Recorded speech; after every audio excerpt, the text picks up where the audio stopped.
Okay.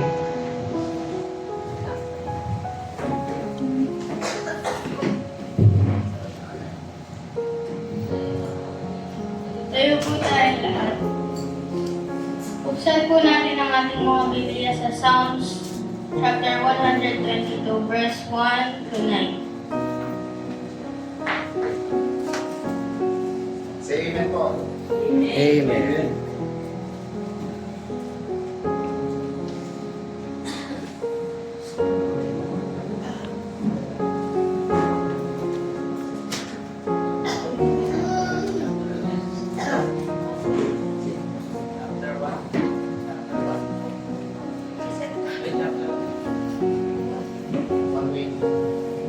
One 122.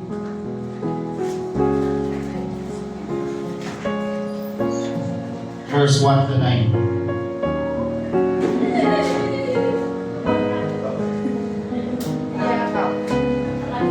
Verse number 1. I was glad when they said unto me, let us go into the house of the Lord.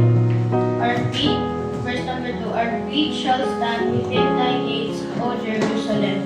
Verse number 3. Jerusalem is builded as a city that is put back together.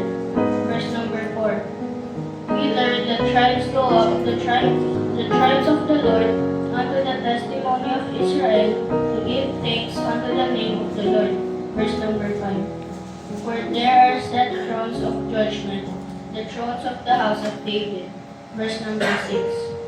Pray for the peace of Jerusalem, they shall prosper that love thee. Verse number 7. Peace be within thy walls and prosperity within thy places.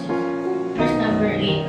For my brethren and companions' sakes, I will now say, peace be within thee. Last verse. Because of the house of the Lord our God, I will seek thy good. Hindi po ang pagkabasa ng ating salita ng Diyos.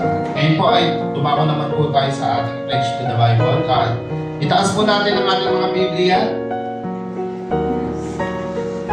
Amen po. Sabay-sabay po natin banggitin.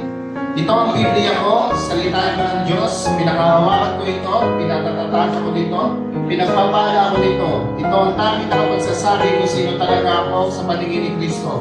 Kung anong meron ako sa biyaya ng Diyos at ang lahat ng magagawa ko sa tulong ng ating Panginoong Jesus. Mari na po tayo po, tinatawag ko po si